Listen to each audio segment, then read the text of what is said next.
Thank you very much for a good conversation that confirmed our deep partnership, strategic partnership.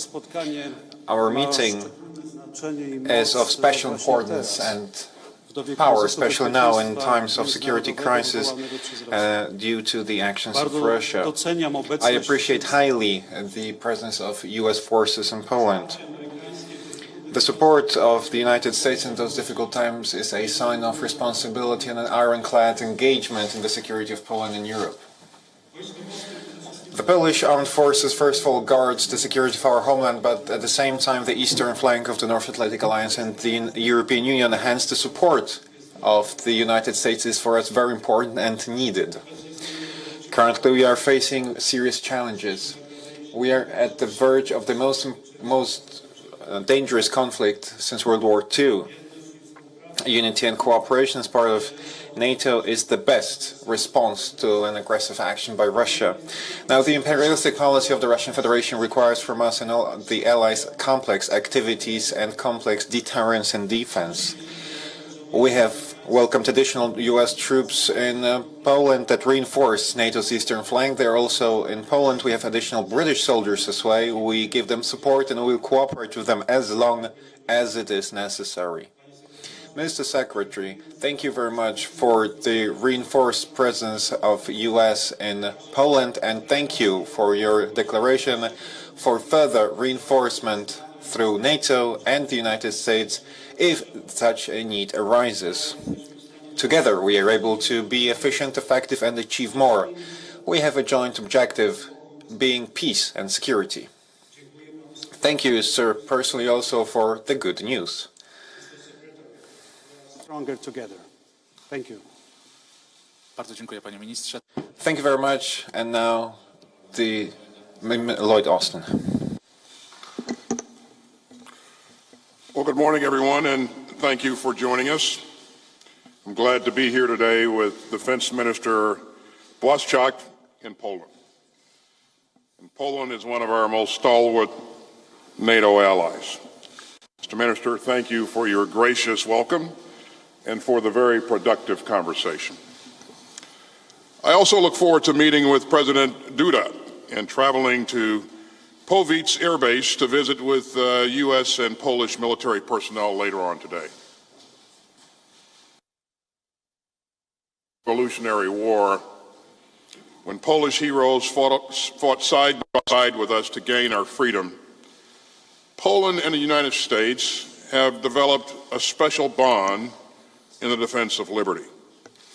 Soon after World War I, American volunteer aviators provided air cover for Polish forces fighting for their own country's independence. More recently, Polish and American soldiers fought and died together in Iraq and in Afghanistan against common threats to our security. And today, our relationship could not be stronger. I'd like to thank Poland for regularly hosting more than 4,000 enduring rotational U.S. military personnel, which is the fourth largest concentration of U.S. forces in Europe. And of course, in light of Russian force buildup near Ukraine, we appreciate Poland for hosting an additional 4,700 U.S. soldiers who are prepared to respond to a range of contingency. And they will work closely with our State Department and with Polish authorities should there be any need to help American citizens leave Ukraine. Under the 2020 Enhanced Defense Cooperation Agreement signed by our two countries, Poland strongly contributes to these deployments by providing facilities and logistical resources which we truly appreciate. We're also partners in developing Poland's defense capabilities. Poland has chosen the F-35 fighter aircraft, Poland air defense batteries and Patriot air defense batteries and high mobility artillery rocket systems. Today, I'm proud to announce another step in this growing partnership. In response to Poland's formal request in July of 2021, Secretary Blinken and I have relayed our intent to Congress to offer Poland the opportunity to acquire 250 M1A2 Abrams main battle tanks. The time frame for delivery of these tanks is currently under discussion. This is the most modern version of the Abrams and will provide Poland with a highly advanced tank capability. It will also strengthen our interoperability with the Polish armed forces, boosting the credibility of our combined deterrence efforts and those of other NATO allies. We commend Poland for consistently meeting NATO spending and defense investment targets, and together we will continue to modernize our defense capabilities. This procurement by Poland will also help to ensure a more equitable sharing of responsibilities within the alliance for our common defense. And our joint exercises in Poland and the Baltic states will continue to demonstrate our readiness to defend our easternmost allies. Europe is now facing challenges to international peace and stability. For one, Belarusian President Lukashenko continues to cruelly promote the forced migration of thousands of displaced persons from the Middle East to Poland and the rest of Europe, of the European Union. And Poland's neighbor, Ukraine, is under the threat of another Russian invasion, which was the focus of our discussion this morning. Any Russian attack or further incursion into Ukraine would not only ignite conflict, it would also violate the bedrock principles of national sovereignty, territorial integrity, and self-determination. The deployment of thousands of Russian forces in Belarus, in addition to the thousands surrounding Ukraine to the east and south, put some of those forces within 200 miles of the Polish border. If Russia further invades Ukraine, Poland could see tens of thousands of displaced Ukrainians and others flowing across its border trying to save themselves and their families from the scourge of war. To be clear, as I said yesterday in Brussels, there is still time and space for diplomacy. The United States, in lockstep with our allies and partners, including Poland, has offered Mr. Putin a path away from crisis and towards greater security. Whatever path he chooses, the United States and our allies and our partners will be ready. Poland knows firsthand the steep cost paid by victims of aggression from larger neighbors, and it has made valuable contributions to assist Ukraine in building up its defense capabilities. This includes joint training exercises and hosting a trilateral brigade composed of Polish, Ukrainian, and Lithuanian soldiers, as well as Poland's recent offer of ammunition and portable air defense weapons to Ukraine. The United States also continues to move material assistance to Ukraine to help the Ukrainians defend themselves. Fortunately, neither Poland or the United States are alone in dealing with this challenge. As you've heard over the last few days during the NATO Defense Ministerial in Brussels, the entire alliance stands with Ukraine in supporting its sovereignty, its territorial integrity, and its right to choose its own path and its relations with its neighbors. You know, it's ironic that what Mr. Putin did not want to see happen was a stronger NATO on his flank. And that's exactly what he will see going forward. Poland and the United States, in solidarity with our allies, will continue to work together to overcome any challenge to European peace and stability and any future challenges to come. Thank you very much. Mr. Secretary, Panie Sekretarzu, ja chciałbym serdecznie Mr. Secretary, first of all, I'd like to thank you for the fact that Polish armed forces will be equipped with Abrams tanks. I am aware, Mr. Secretary, and I told you also that without your personal involvement this would not be possible. So once again, thank you from the bottom of my heart that Abrams will be delivered to Poland. Now, my objective as the Minister of National Defense of Poland is to increase the potential of the Polish armed forces after Patriots, after HIMARS, after the F-35 fighter jets that we have, or will have. We will have also Abrams tanks. Once again, sir, thank you very much.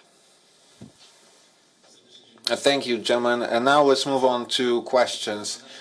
Due to certain time constraints, we have only time for 4 questions. Before you ask the question, please introduce yourself. Agnieszka Drążkiewicz, Polish Information Agency. I'd like to ask you, Secretary, the following. Sir, I'd like to ask you when we will see the finalization of the contract for Abrams, first of all, and second of all, I'd like to ask you about the amassed Russian troops along the border with Ukraine that you have mentioned, because yesterday you said quite strongly and decisively about the fact that Russia is collecting, for example, blood. Now, could you also speak in the same voice or describe it in the same way when it comes to the Russian activities in the context of having additional blood storages and have field hospitals? First, on the timing of the delivery of the tanks, as you would imagine, this will take some time. The exact timing we're still working on, and we don't have anything to announce in that regard today. Second, in terms of what we continue to see on Ukraine's borders, you heard me say yesterday, although Russia has announced that it is moving its forces back to garrison, we have yet to see that. In fact, we see more forces moving into that region, that border region, and we also see them going through. Continuing to prepare by doing things that you would expect elements to do, military elements to do, as they were preparing to launch an attack. So it includes a number of things in terms of moving closer to the border, dispersal of troops, increasing logistical capabilities, and so again, all of the indicators continue to indicate that he will maintain the capability to launch an attack at most any time. So we haven't seen any evidence of him moving his forces away from the border. Thank you. Bardzo dziękuję. Poproszę następne pytanie.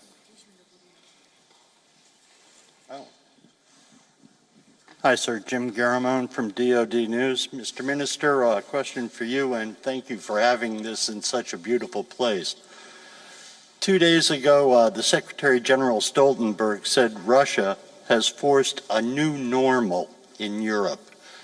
What does that mean for Poland? And, Mr. Secretary, do these Russian provocations force changes in rethinking of the U.S. national defense strategy? Thank you. Panie ministrze, proszę bardzo. Przede wszystkim mamy do czynienia So first of all, ladies and gentlemen, we are dealing with an attempt to rebuild the Russian Empire by Putin. Now, Vladimir Putin, in a consistent manner, tries to expand his areas of influence, starting with 2008, where he attacked Georgia, 2014 he attacked Ukraine, and now he's amassed troops on the border with Ukraine. Now, all these are real and realistic threats, and the best response to this kind of threats is a non-appeasement from the side of the free world, is deterrence. And thanks to the approach and posture of the United States of America, such a policy as it is now is very good. Now, evidence of this policy is, for example, the presence of additional U.S. troops in Poland. In addition to that, as part of the North Atlantic Alliance, the United States of America very strongly highlight the fact that there is no concession to talk about the future of some countries by those countries, meaning that is Ukraine to decide about its future and about which alliance Ukraine would like to join. And it's not Russia to decide about that. Now, such policy is the only policy that is able to stop the aggression. Now, Poland, a country that has experienced war, Second World War, we experience also the cruelty of occupiers. We are ready to support all those who need this support. Then again, we all count on that through diplomatic means that we can solve this conflict. Yesterday's meeting of ministers of defense of NATO countries in Brussels as part of the North Atlantic Alliance, and very indeed intense policy of the United States in the person of President Joe Biden and Secretary of Defense Lloyd Austin and, of course, Secretary Antony Blinken. All these are activities that lead to stopping the aggressive policy of Russia. Now, we all do believe that through being decisive and through a decisive policy of the free world, especially of the United States of America, there will be no war. Thank you very much, Mr. Secretary. Jim, thanks for the question on the national defense strategy. And as you mentioned, it will come out soon. Don't have a date to announce today, but I am very proud of the work that our team has done in crafting this strategy. It will certainly address the major threats to our security. It will also address major threats to the international rules-based order. I think that, as I look at, well, you've heard me talk a lot before about integrated deterrence. And integrated deterrence will be a key piece of that new strategy. And I don't want to preview too much today, but you've heard me talk about this before, so I'll just reinforce the fact that that is a key element in our strategy. And integrated deterrence includes using all of the capability that's in all warfighting domains, air, land, sea, space, cyber domain, plus using every instrument of national power, diplomatic, economic, you name it. But most important, using the capability and the capacity that's resident in our partners and allies. And so what you see today actually playing out, Jim, is exactly that. You've seen us lead with diplomacy in every case. You've seen us work very carefully with our allies and partners to share information with our allies and partners, and to also move very quickly and deliberately to help reassure and reinforce wherever required. So you've seen a preview of that strategy begin to play out here as we address this most recent crisis. But thanks for the question, and we look forward to getting that strategy out again. I'm very proud of the work that our team has done on it. Bardzo dziękuję. Poproszę o następne pytania. Next question, please. Thank you for doing this. Moshe Gaines with NBC News. First to you, Mr. Secretary. Did any NATO allies ask the U.S. to send more troops to shore up their defenses or as a show of unity? And do you think that the NATO response force will be activated? And then to both of you, when do you expect the missile defense sites to be operational? And do you think Putin would accept a mutual inspection agreement that would be satisfactory to you both? Also, how is Poland and the U.S. preparing for the potential of a humanitarian crisis if Ukraine falls and if Ukrainian refugees migrate to Poland? In terms of whether or not, or whether I anticipate that we'll have more deployments in support of allies and partners, I don't have anything to announce today, but I would also say that, everything that we do, we're going to consult with allies and partners and make sure that, we are aligned with them as we consider any type of deployment. So you've also heard me say that We are committed to Article 5, and we are very serious about that, and we will do what's necessary to help defend our partners and allies and live.